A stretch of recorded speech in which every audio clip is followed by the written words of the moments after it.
a CPO Physical Science PowerPoint. We're actually going to use our textbook, Motion and Force. Chapter 3, Motion. Well, we're not really following a chapter, but just go along with this. Okay, you're going to use the Motion and Force CPO PowerPoint notes to fill in as you watch this video. So the first one is position, speed, and time graphs. This is the lab that took us forever to complete with different graphs that we did. So the first question is just asking you what the formula is for calculating speed. So please write that down on your paper. All right, motion graphs are important when we show relationships between position, speed, and time. So what would be some ways that a runner could help with their performance if they wanted to see how they could make themselves better runners over time? So what would be a way that they could do that? In a position versus time graph, you're going to have your data tell you the runner's position at different points in time. So on this, it wants you to calculate speed using your distance divided by time for the various pieces of data from the runners. So you have time versus position. So go ahead and calculate your 3 sets of data. I'm sure you didn't calculate that fast, but we're going to go ahead and go on. So if you need to pause, you can go ahead and pause. All right, graphs show relationships. These would be relationships between numbers, not relationships between students and other students. A good way to show a relationship is between two variables is to use graphs. A graph shows changes in one variable and it shows the cause of the change in the other variable. So if you look at the runner's position versus time graph, we've got position as our dependent variable and time as our independent variable because they run for a certain amount of time and then their position is dependent upon how much time they run. To graph data, you put position on the y-axis and then time goes on your horizontal axis. So this would be a good time to refresh your memory on the mix and dry, the dependent responding y-axis, and manipulated independent x-axis.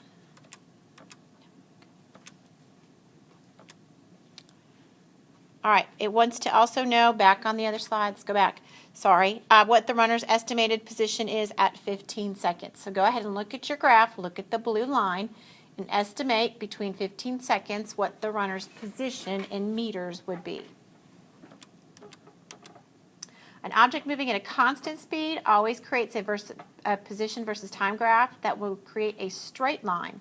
And I want you to think about something that always moves at a constant speed. Its speed never ever changes. It's continually moving at about the same amount of speed. So think real hard. And then look outside, see if that helps.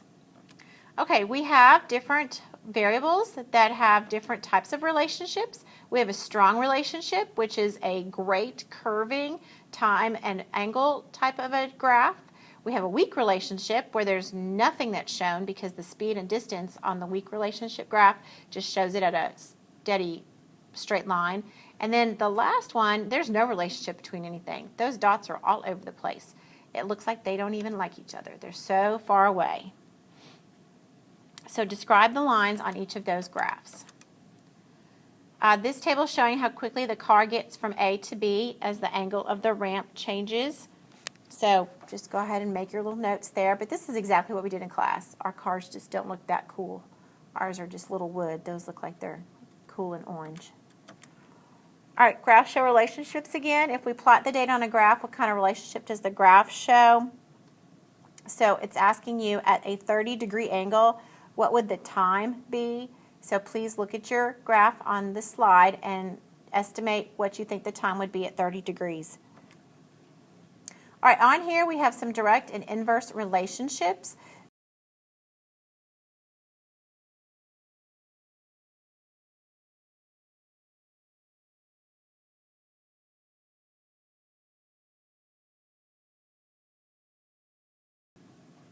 you've got mass versus volume. So you've got different beakers set up, and each one of those has a different number for its mass, and it also has a different amount of liquid in each container, showing a different volume. The other one is showing a temperature versus mass. So as you increase the amount of mass, what's happening to the temperature? So go ahead and answer those questions as well. All right, just what you were waiting for. Relationships between variables. There's nothing to do on this slide. Please just read these. Direct linear relationships, direct nonlinear relationships, inverse and linear and inverse nonlinear. You will not have those on a test. You just need to have seen them. So dependent and independent variables, again, you should know that the dependent variables on the y-axis and independent variables on the x-axis. All right, the highlight of our PowerPoint, how to make a graph. Please read these directions, step 1 through 4. You're going to just follow through and fill in any blanks that are on your notes. This is the exact same thing we've done in class. The only thing I've added is in step number 4, where it says draw a smooth curve. And I've also added the line of best fit, where you try to make a line between your first point and your last point and see where all of the other plot points have lined up. Reading a graph. When you read graphs, they can give you accurate answers without even doing an experiment. So they measured the speed of a car at 20, 40, 60, and 80 centimeter positions. And they want to know the speed at 50 centimeters. So if you look at this graph, you can predict just by looking at a graph what the speed would be based on the information from the speed and position information on the sides of the graph. So I would also like you to indicate what would be, you think, the predicted speed at 70 centimeters.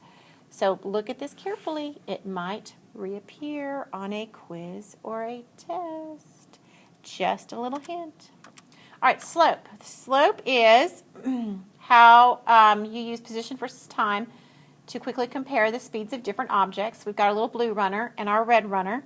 And so just tell me which one of those you think is running, has a faster speed just based on their time and position. And then the slope is basically the steepness of a line. It's just how steep that angle is. So this is going to be something you will also do in math class. So Miss Devers cheering me on, telling me to go ahead and teach this. This is your rise over run. So your triangle with a slope as your hypotenuse, and the rise is equal to the height of the triangle. The run is equal to the length along the base of the triangle. We are not going to be doing this in class, so please don't freak out. This is just information you need to have heard based on our graphing unit. All right, the slope is the ratio of the rise, which is the vertical change, to the run, which is the horizontal change. It's just distance divided by time, which again gives you speed. So if you're doing this in science or math, you can still be calculating speed. All right, speed versus time graphs. Position versus time graph has position on the x-axis and positions on the y-axis and times on the x-axis. Can you tell I'm making a video at 5 o'clock on a Tuesday afternoon? So you have your information on speed and time graphs. So if you look, which one of the runners has the constant speed? I see a major typo, so I'm sure a lot of you are going to come in tomorrow to tell me that there's typos. And yes, there will be candy available for you. So it just wants to know which one has the fastest constant speed. That's what your typo is. And whoever comes in first, A, B, C, or D period, will get the first sucker of that period. All right, speed versus time graphs. What are the differences between these two graphs? Just label two different things that you notice. Don't tell me the people are wearing different colored clothes, please. That's not what we're looking for. And do you think they display the same type of data? And if not, why? And if you think they do, or why not? So explain that to me. And then these are speed versus time, position versus time graphs. So just so you get another visual, again, not the same information. And the last slide, woo, is a speed versus time graph that can also be used to find the distance an object has traveled.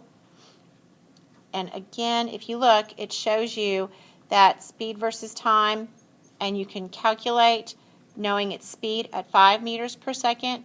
And if you multiply that by the 60 seconds, you get the 300 meters, which is how much distance that person has covered.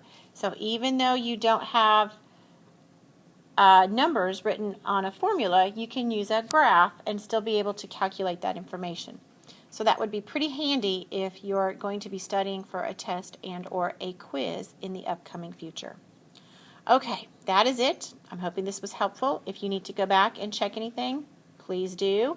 We will be going over some of this in class, but you need to make sure you have as much of this done as possible so you're ready for the information that will be given out. Have a great evening. Bye.